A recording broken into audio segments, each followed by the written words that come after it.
Hey guys, I'm back with another nail video. While I file these clients' nails, I just want to tell you a little bit about myself.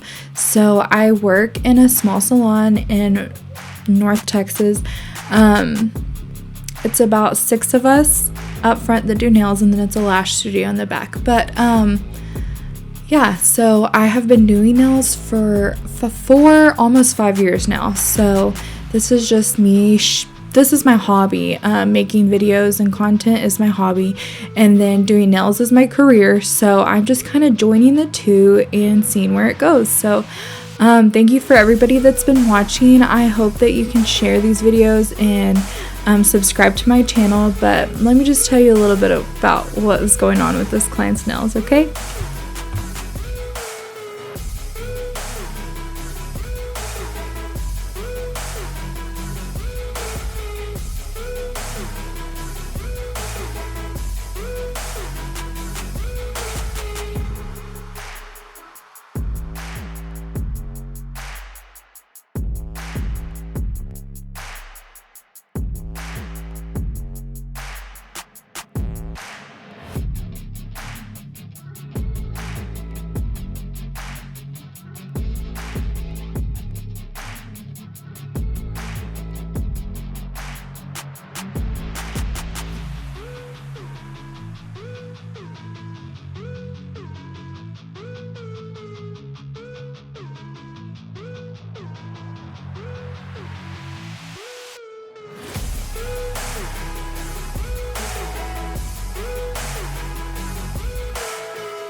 I love teaching and I love sharing my talents with people.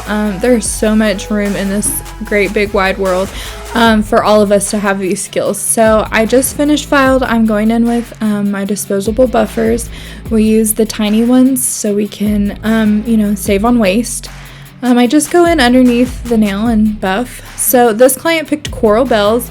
She is going out of town to Florida, so she wanted something summery and beachy. I wanted to airbrush every single nail. We were totally arguing, but she was just not having it. She was like, no, I'll get sick of it. She's like, I just want something springy for one nail because I'm going to be in such a warm place. So we finally compromised. So I just paint a coat of Coral Bells. We cure that for 60 seconds. It's so funny. She was arguing with me about I wanted her nail too soon, and she was like, no, it hasn't been 60 seconds. And so I'm always like, okay, you win, boss lady. All my clients do that. They're like, it hasn't been long enough. So yeah, just painting Coral Bells. I love D&D polishes because look at that coverage on one coat. I mean, I always do 2 coats, but like that is some serious coverage. I just love how opaque it is. Not every color is like that, but the vast majority of them are. So this client has beautiful nails too. I could work on her all day long. So there I'm going for that second coat. It's so crazy how the second coat goes so fast.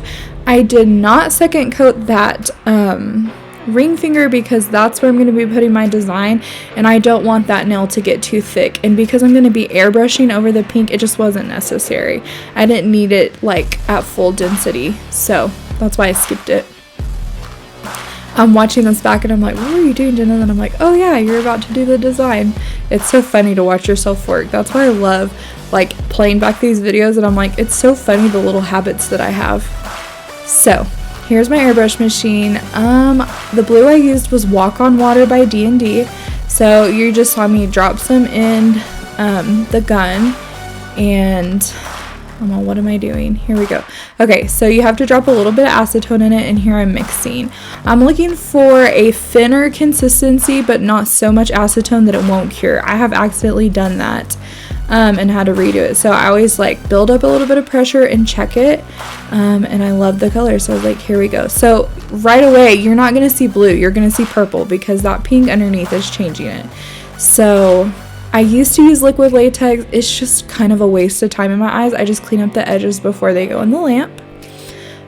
Same thing on this side. It's crazy how blue it is in the gun and then how purple it comes out over that pink.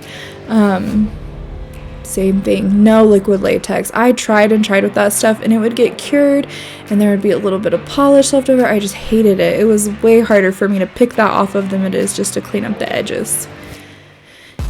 I'm like, put your hand in the lamp. There we go. See, on the second coat it starts getting a lot bluer and we start getting that really pretty gradient. So yeah, just a little bit of airbrushing. I would have loved to do that on every nail, but she was just not having it. This is my favorite Born Pretty plate. It has florals on it. It has a bunch of beautiful like women with floral headpieces and stuff, and then it has a lot of floral scenes. So there was like a, I don't even know what you'd call it, like almost like a Hawaiian flower vibe going on. So I did that. I just painted my black polish, scraped it, picked it up. We're transferring. It's my favorite part. It's like magic. Yes. So right now it doesn't look like anything, but I promise at the end you'll be like, yes, those are so cute. So I'm top coating that down. I will actually, you'll see me top coat that design twice because it stamping polish is regular polish. I know it's specifically made for stamping, but if it is not all the way dry underneath there, it can cause a little bit of lifting. So that's what the extra top coat does, is to make sure that that stamping can't lift up. And if you're having problems with your stamping chipping off, I can almost guarantee you that it is because your stamping polish was not dry when you applied the top coat. And I know you're thinking, well, if I applied the top coat and it didn't smear, surely it was dry. You would think so, but I've definitely had it be wet still. And cause lifting later on, which is such a bummer when they have such a beautiful set of nails. It's like the worst when they lose their design. It makes me feel super crummy, so I work extra hard to make sure that doesn't happen anymore. Those are just some of the things that I've learned over time. I mean, 1 top coat is good, 2 top coats is great. Anything after 3, you're asking for a thick O nail. You can ask all the girls I teach, that's all I tell them. If it takes more than 3 coats, it's not gonna work out. It's gonna be way too thick.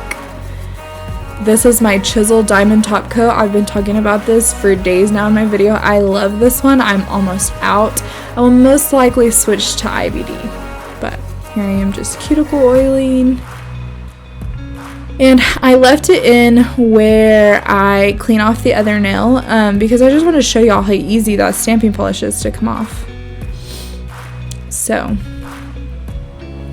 there it is. I just wipe it off with a little bit of acetone and all that finger is gone. All that polish. Just go in there. Now, she did have a little left in the corner and that's what you see me trying to file off. I couldn't get it off. It was a little bit that my top coat had like overlapped and I was like, this is doing nothing. Let me try another one. Eventually I was just like, it'll come off in like a day washing your hands. So yeah, and then cuticle oil. Always never take a picture without cuticle oil. Never, guys. And so this is just so funny. I just left in me posing her because I thought it was so cute. And so y'all can kind of see like how I get my nail pictures. So yeah. Thanks for watching, guys. Please subscribe. I love all the feedback I've been getting. It's so awesome. Thanks for watching.